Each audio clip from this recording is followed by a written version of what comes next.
don't like you driving out there in this weather. Can't you wait till morning? No, sweetheart, I really can't. Tori's temperature's gone up, and with Paul out of town, Amanda can't work and take care of her at the same time. Now, look, if you're about to make some comment about my driving ability, I'm going to stop by the station and punch out. Yeah, well, I know you think you're Mario Andretti, but the track's wet out there tonight, Mario, so if you go, take care, okay? Okay, I will, don't worry. Now, look, if I leave now, I'll miss rush hour. I'll call you when I get there. If I miss you, I'll leave word, okay? Give Amanda and Tori a big hug for me. Sure will. Bye-bye, sweetheart. Be careful, baby. Bye-bye. How's Tori? Well, fever's still up, so Jill's gonna drive out there and see what she can do. In this weather? Yeah, no. But Florence Nightingale's alive and well in SC.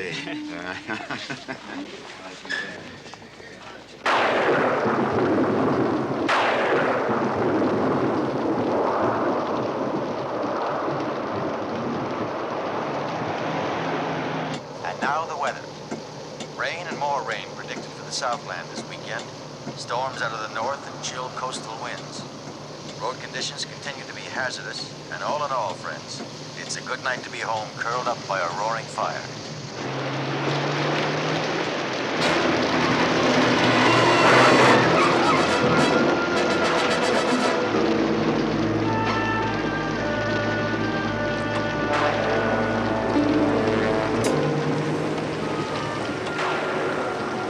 I didn't see her in the rain until it was too late. I couldn't pull out of the way in time. Look, I'm a doctor. I'll take care of it.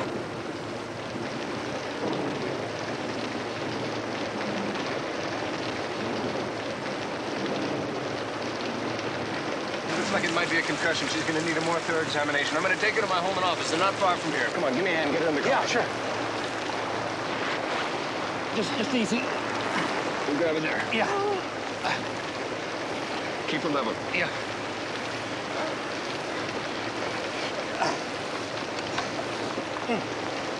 Easy, careful. Easy, easy. Yeah. Okay, you lock the car and get the key. You okay, Doc? Just the weather. It's an asthmatic condition. Now go!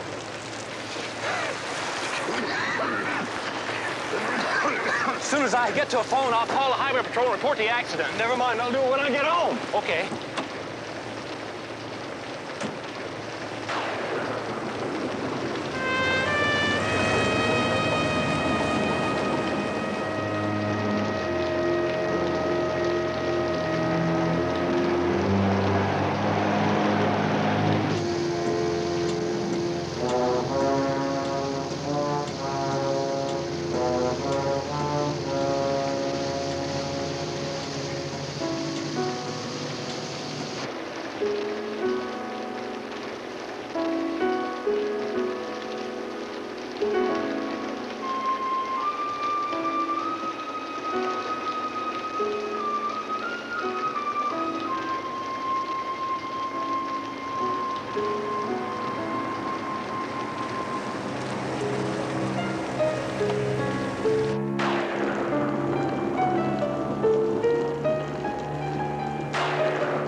patrol to Ludlow 9.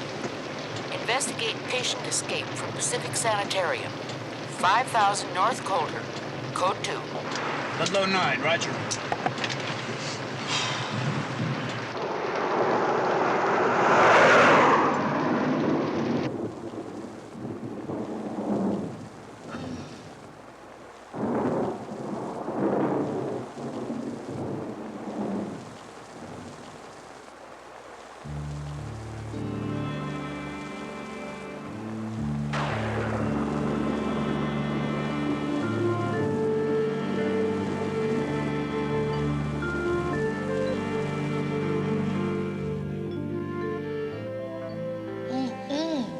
Mike, I've got surgical duty. Yeah, and I got Lieutenant Riker riding with me this morning. But we'll both make it on time. Oh, Mike. Come on, when are you going to throw that book away? What book? You know what book. That book on caution and precaution. Oh, that book. Yeah, that book. Michael Danko II. How's that grab you? Uncoaxable. Yeah? But I thought you wanted to wait. Well, I did say that, and we did wait. But now I'm proposing again. Proposing again? Yeah. I asked you once to be my wife, and you said yes. And now I'm asking you to be the mother of our kids. Do you need some time to think about it? No, I've had time to think about it. I've had 4 years. And the answer's yes.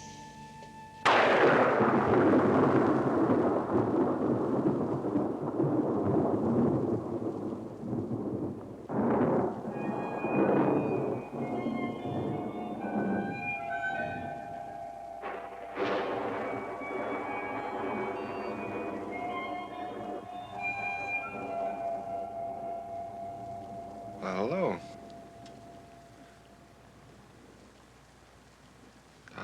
I brought you some warm milk and honey. There's nothing to worry about. I'm the doctor that picked you up after the accident. There's nothing seriously wrong with you, but you did take a decent clout on the head. Oh. You were only out for about an hour, but I think that dizziness may hang on for a while. You said I had an accident. What happened? Well, evidently, you swerved your car to miss a truck. I came along right after it happened. You don't remember? No. I wouldn't worry about it. It's probably the shock. Temporary amnesia, it's quite common. You'll be feeling normal in no time at all. My name's Stewart. Dr. Michael Stewart. Michael? Yeah, Michael, is something wrong? No, I was just dreaming about Michael. Well, Michael's not exactly an unusual name. What's yours?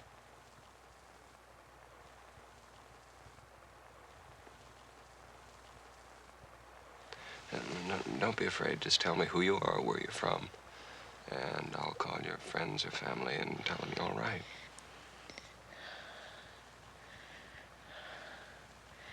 I don't know. I don't know my name.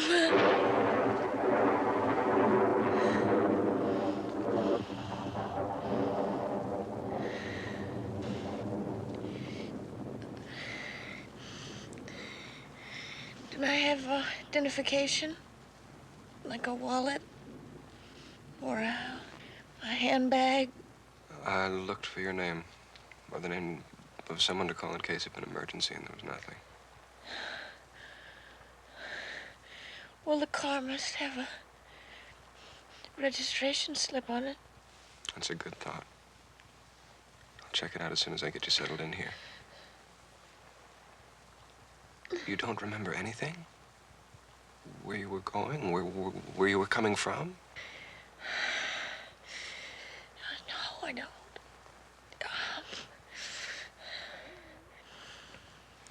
All you need is some good, solid rest.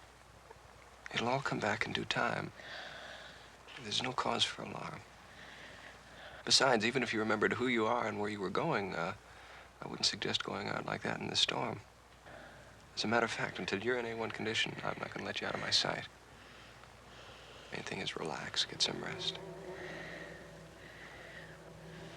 I'll take care of you.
He was with us for a little over 16 months. I thought we were making progress, getting through. But now I'm not sure. In what way, sir? Well, Milan is a highly intelligent young man. He's well-educated, worldly. I think he may have been playing games with us, letting us believe we were making progress. And it was because of that supposed progress that we transferred him into minimum security. When did you discover him missing? We show a movie for the patients every Thursday evening after dinner. Evidently, he disappeared from the theater during that screening. He must have made his way past the security guard and on down to the highway. We have an APB out on him, including the description you gave us when you called. But any other information might be helpful.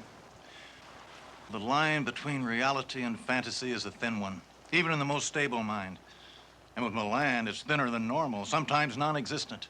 He's a paranoid schizophrenic with a deeply confused past.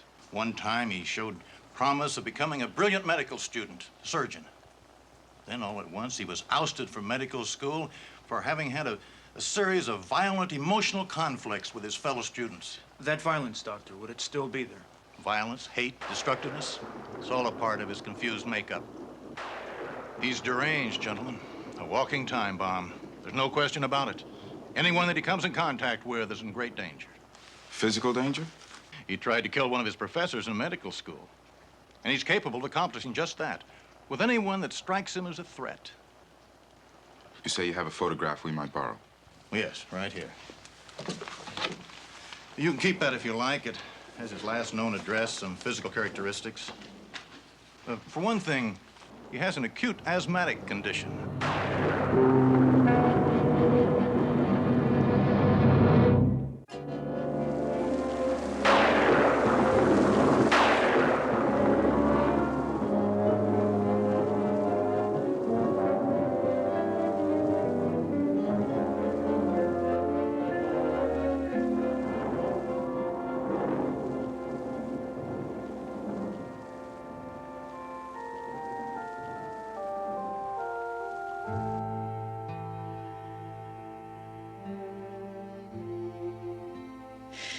Am I gonna be all right? Yeah, you're gonna be fine. But I lost the baby, didn't I? That's okay. It was my surprise. I was gonna tell you last night. It was gonna be my anniversary present.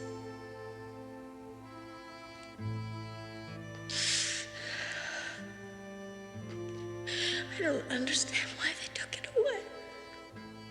I don't either.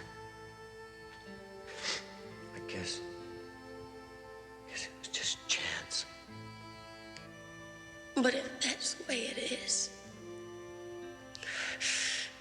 and if that's how stupid things are, I wonder if it's worth it. Maybe it's just not worth the trouble.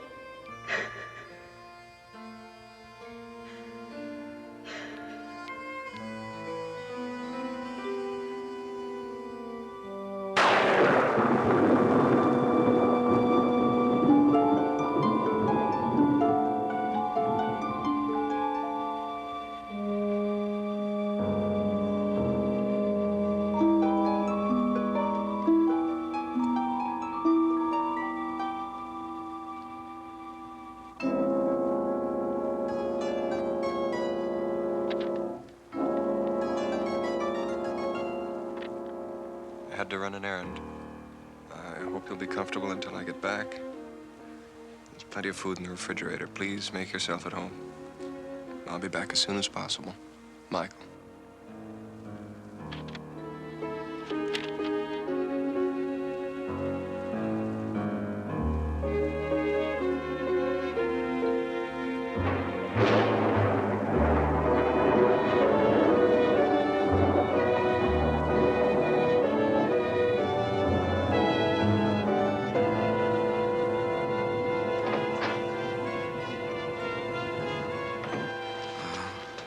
Okay. I'll talk to you later.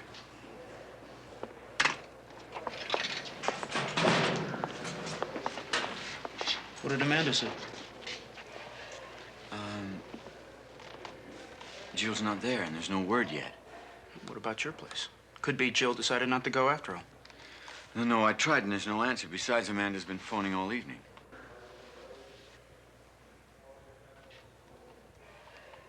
It's not like her. If anything had gone wrong, anything at all, she would have phoned. There's a lot of highway between here and Amanda's. Something happened. Maybe she couldn't make it to a phone. Maybe we better take a look at those accident reports.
something? Someone to call? No. I thought maybe if I walked over to the phone and dialed it, I might, but I didn't. I guess I just wanted to hear somebody's voice. I woke up. I didn't know how long you'd be gone. I had a house call. At this hour? It's after midnight. Country doctor. It's a family tradition. Just picking up where my father left off. He never drew the line at work hours. The registration slip in my car, did you have a chance to look for it? Yeah, I did. There's no registration slip. No identification anywhere. Oh, well. Come on, come on. Hey, it's not the end of the world. Look, like I said, it'll all come back easy enough. By tomorrow morning, it'll be clear as a bell and you'll be on your way. You're cold. Why don't you go in and sit by the fire? I'll get us some brandy. It'll warm us both up. Then we can talk. Maybe it'll help you remember something. Come on.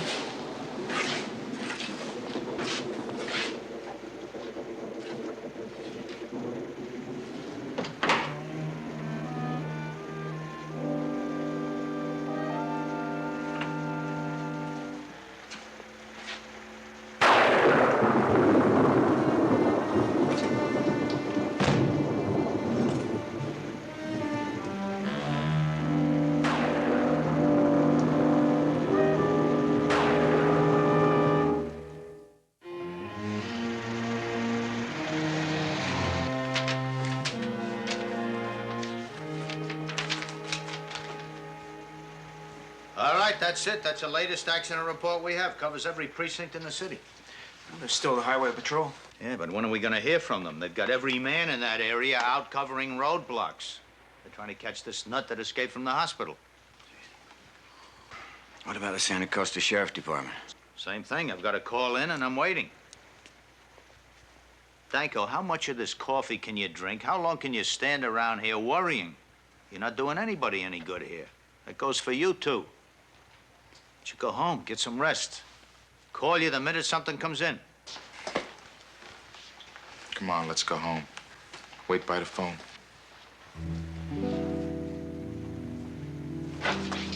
Come on.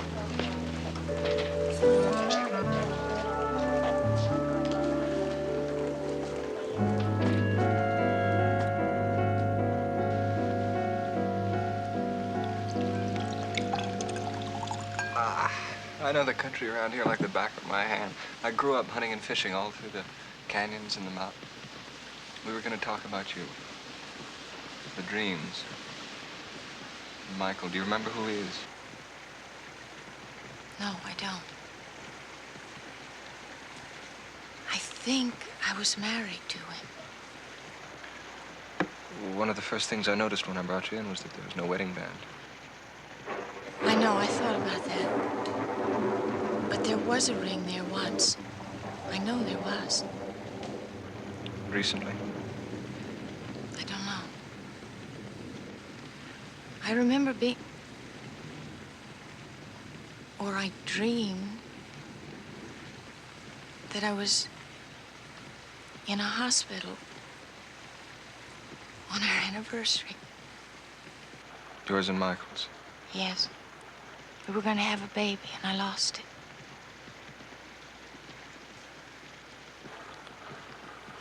You must have wanted that baby very much. Yes, I did. And he wanted it too. But something happened. There was an accident. And I lost it. I miscarried. Death is very interesting. Whether it's a miscarriage, the death of an unborn child, or the death of a mature adult. I've seen a lot of death.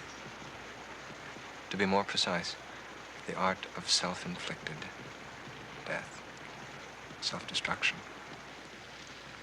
Albert Camus said, "There's but one truly serious philosophical problem, and that is suicide.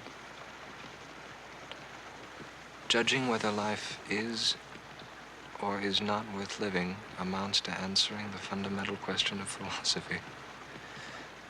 Suicide is no disgrace. Given enough stress, anybody can crack up. It takes creative imagination.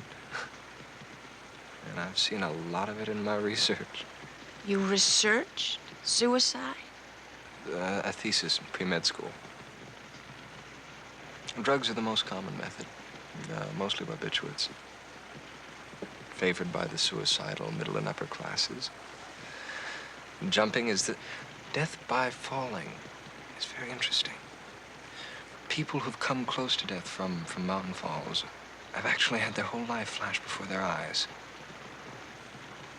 With no grief, with no pain, with heavenly music, with a feeling of warmth and peace. I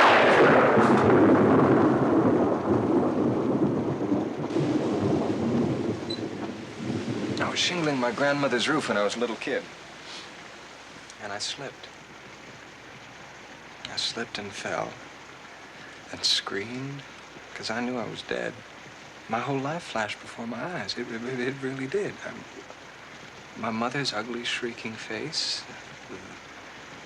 The houses we'd lived in. The military academy I'd attended. Faces, relatives, friends, everything. And the last thought that I had before I hit the ground was that maybe death wasn't going to be so bad after all.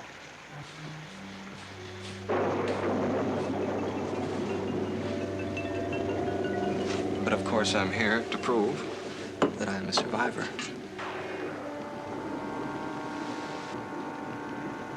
But don't worry about that. Relax. It's an old house. The wiring isn't very stable. You may have a problem in the basement. In the basement? There was a window open. I went down to close it. Lights don't work. Thank you. I'll take a look at it when I have some time. I'm really awfully tired. I think I'd like to try to get some rest now. Look, I've got some work to do in my study. Why don't you just sit here and relax by the fire where it's warm? And if you need anything, I'll be in the back of the house. Just call. Okay? Promise?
Yeah. Danko, this is Lieutenant Riker. Now, I have a confirmation from the Santa Costa Highway Patrol. They've had an accident on Old Canyon Road, and Jill's car seems to have been involved. What about Jill? Is she okay? We just don't know. What do you mean? The Highway Patrol isn't sure where she is. Now, there was another vehicle involved, a yellow pickup truck, and the driver of that truck said that some doctor stopped by right after the accident and he picked Jill up. And that he said he was going to take her to his home or his office or something to examine her. And? I'm sorry, Danko, that's all we have. They just don't know any more. They found Jill's car locked and abandoned, and no one seems to have returned to the scene of the accident. Do they know who the doctor was? Not yet. According to the driver, the doctor said he would report the accident, but for some reason or other he hasn't done so yet. However, they do have a description of the vehicle, but no license ID for us to trace. If she was picked up by a doctor, that means she was injured. Well, according to the driver, there's a possibility of a head injury, but we won't know anything for sure until we have some information. Do they have an address on the truck driver? We have that, and I'm sending Owens and Webster to check it out, and they will stop by and pick you up on the way. Okay.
Dr. Stewart home, please?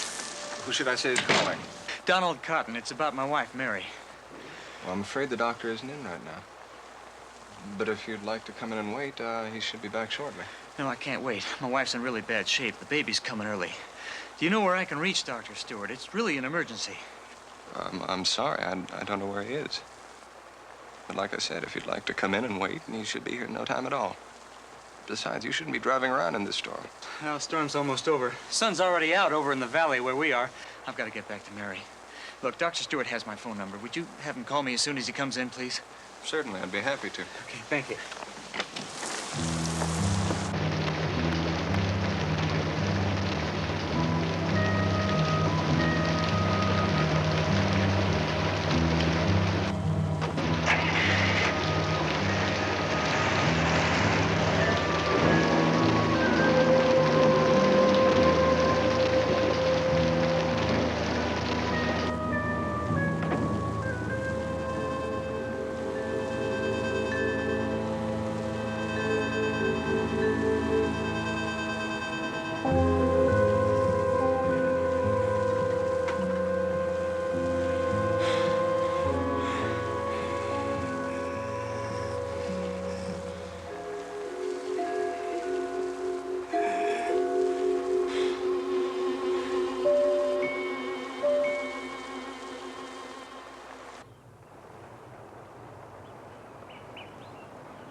shouldn't have come down here.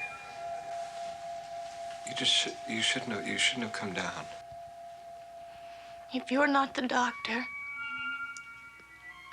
who are you? It's none of your business. Look, you don't have to know. Would you trust me? Just please trust me. It's not that complicated. Look, the doctor was the one who was most responsible for sending me to the place. What place? The farm. There was no walls. There was no barbed wire. But they had guards. And they had invisible walls that were higher and stronger than anything that they could have built out of concrete or steel. Why did they send you there? Oh,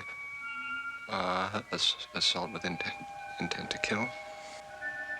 Oh, Most people have never seen death, you know. I mean, they read about it and then they see the aftermath on the 6 o'clock news, but I've never confronted it.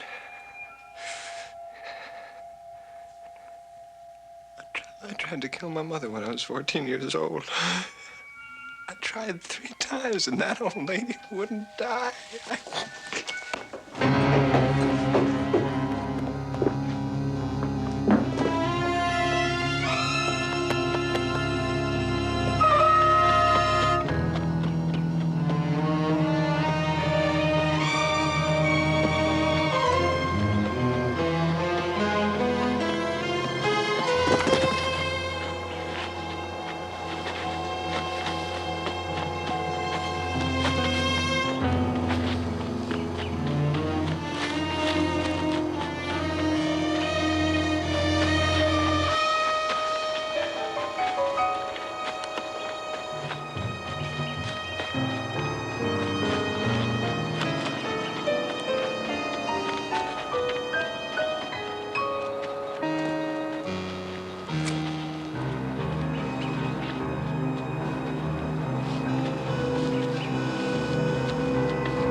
Sorry, that's about all I can tell you.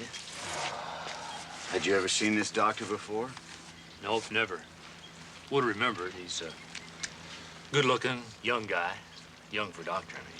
How young? Late 20s, early 30s. Guess my image of doctor is a little older, like old Doc Stewart. In fact, I thought for a second it was Doc Stewart when I first saw the car pull in and stop right after the accident. What do you mean? Mercedes. This young doctor was driving the same kind of Mercedes that Stewart has. Right down to the color and the MD tag. Could it have been Dr. Stewart's car? Well, how could it have been? Well, you mean this guy might have actually been driving Stewart's car? Stewart, does he live around here? 2 or 3 miles down, old frame house that's right off the road. Can't miss it. Okay, thank you. Funny thing about that young doctor. Well, you'd think he'd know better than live in a climate like this. What are you saying? His condition, asthma. You'd think he'd want to live in a drier climate. Thank you.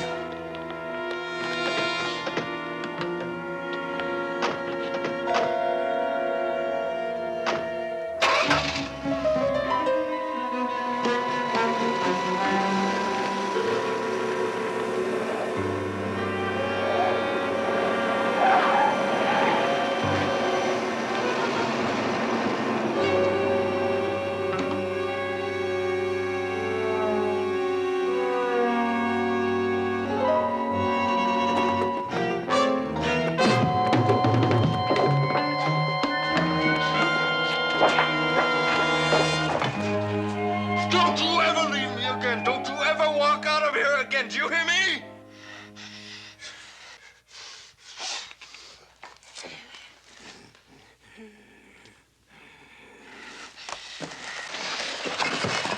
He's not dead. He's still breathing. I can feel his pulse. Come on, you're a doctor. You should know. He's dead. He's been dead since yesterday. I know he's dead. I'm telling you, he's not dead. Come on, feel his pulse. He's...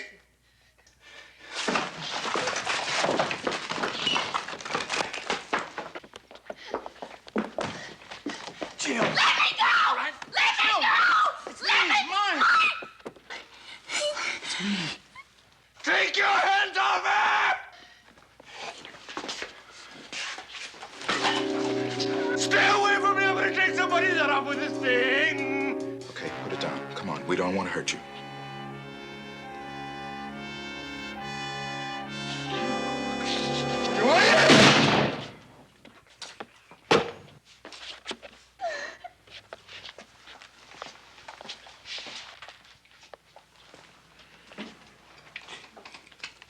Okay, come on, come on. That's good. Call an ambulance.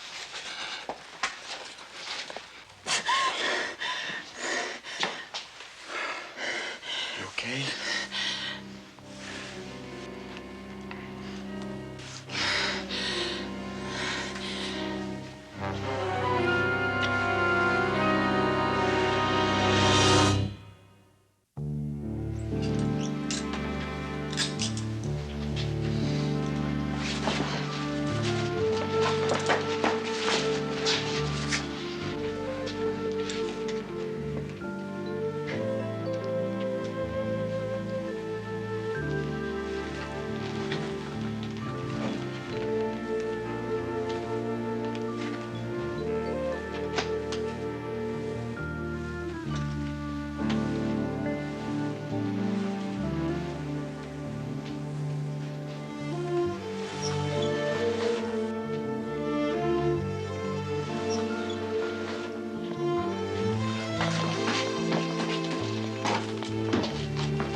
Man in the cellar. The real Dr. Stewart. He's been dead at least 24 hours. The coroner's on the way. You okay? I'm indestructible, don't you know that? Yeah, well, you're not as indestructible as all that.